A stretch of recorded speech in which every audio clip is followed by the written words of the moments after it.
Travolta, ¿vas a ir a ver la segunda parte de Dune? Disculpe, pero ¿usted quién es? ¿Pero no te acuerdas de que iba a la primera parte? No, en serio. Sin problema, porque para refrescarte la memoria, Mira, paso. aquí tienes el resumen chusco de Dune, o como leche se diga.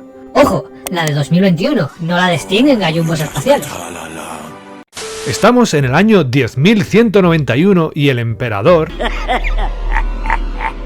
No, que esto no es Star Wars. ¿Seguro? Porque sale Poe Dameron después de que lo nombren duque. Es el duque Leto Atreides. Ah, vale. Pues como decía, el emperador le regala al duque el planeta Dunas, Arrakis. de donde el imperio saca la especia, que es como un pimentón de la fuerza. ¿Perdona? No sé, te hace más longevo, sirve para que los navegantes puedan viajar a la velocidad de la luz, te da visiones del futuro... Es como un colocón Jedi, ¿no? Hombre, dicho así. El caso es que al clan Calborotas, El clan Harkonnen. esto les sienta regular porque hasta ahora ellos gobernaban el planeta con mucho amor.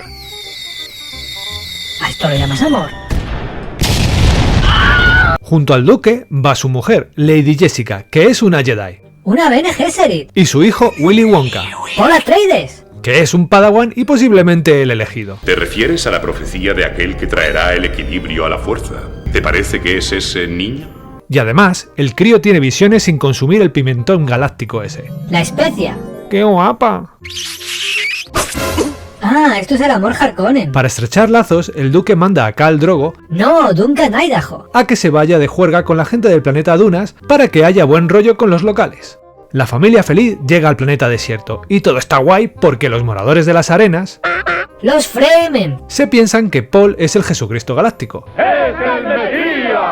Paul sobrevive al ataque de un tábano asesino que habían dejado olvidado los calvos. Qué despiste más tonto. Jason Momoa vuelve con el líder de los Fremen, Javier Bardem, Stilgar. e invita al duque y a su hijo a una excursión por el desierto. Pero la acaban suspendiendo por problemas técnicos. Sí, que venga un gusano gigante a comerte es un buen problema técnico. Eso sí, Paul se pilla un colocón de pimentón muy serio en el que tiene la visión de que va a ser un caballero del zodiaco y que su madre se ha pasado con los tatuajes de henna y va a darle una hermana. A todo esto viene un gusano con sobrepeso a comérselo, pero le salva el propio Thanos, Es Gurney. por habernos matado. Mientras tanto, Jabba el Hutt El varón Harkonnen. conspira con la bruja de Dathomir para matar al duque Dameron, Atreides. porque se ve que al emperador no le mola que el duque sea más popular que él. Normal. ¿Tú has visto qué barba más sexy? Eso sí, la madre superiora espacial le dice al varón que a Jessica y al elegido ni tocarlos. Palabrita del niño Jesús. Esa noche, los soldados del Team Calvo y los Stormtroopers del emperador Los Sandaukar. montan unas fallas para las tropas del duque. Cable Que no, Gurney. Deja de mezclar franquicias. se une a la fiesta y deja solo al duque con su médico de cabecera que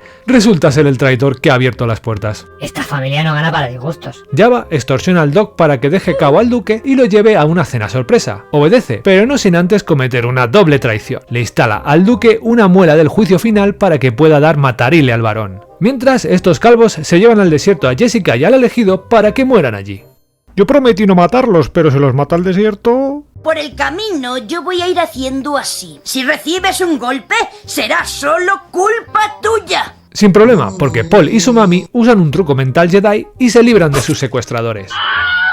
El buen doctor, cometiendo una triple traición, les había dejado un kit de supervivencia. Aún así, el Doc no pasa el corte del varón. Al duque la cena le sienta regular y se tira tremendo eructo. Y así se ventila al Team Calvo. Jessica nota una perturbación en la fuerza y se da cuenta de que su churri ha estirado la pata. Aquaman, Duncan. que lleva toda la noche buscando a Paul, los encuentra y los lleva al refugio de esta señora. Kynes. Pero justo aparecen unos Stormtroopers. Tío, no me dais ni un respiro. Se enfrenta a ellos como un campeón, pero... La señora y los Stormtroopers acaban en el pozo del Sarlacc, pero Paul y su madre consiguen huir en un bichocóptero. ¡Adelante, gachetocóptero! Mala suerte, porque se meten de lleno en una tormenta de arena justo cuando Obi-Wan le dice que use la fuerza y... El varón Jabba, que no estaba muerto, Estaba de parranda. Uy, perdón. se da un baño esfoliante mientras su sobrino Drax Raban. le dice que fijo que el elegido la ha palmado en la tormenta, así que el varón decide que hay que volver a producir pimentón galáctico ya mismo, porque la factura de las fallas es de escándalo. Paul y su mami, que han sobrevivido porque el guión, se encuentran con Bardem. Stilgar. Este decide que el elegido puede ir con ellos, pero la madre no, porque está ya mayor. Mayor, pero tú te has mirado al espejo, desgraciado. Y que hay que matarla. Espera, ¿qué? Paul no está dispuesto a que se carguen a su mami, y se encuentra con la chica de sus sueños. Pero literal. Para salvar a su madre, Paul tiene que enfrentarse a este señor, que resulta que en un sueño había visto que iban a ser super amigos y... Nada, da igual, se lo carga con el cuchillo que le acaba de regalar su crush. Se llama Chani, por si te apetece aprenderte algún nombre. Y por lo que sea, todo esto les parece bien a los Tusken y se llevan a la familia Jedi de paseo. Y ya estás preparado para ver la segunda parte de Dune, o Dune, o como sea. ¿Me queréis dejar en paz? Hasta el próximo resumen chusco. No prometas nada. A tomar viento ya.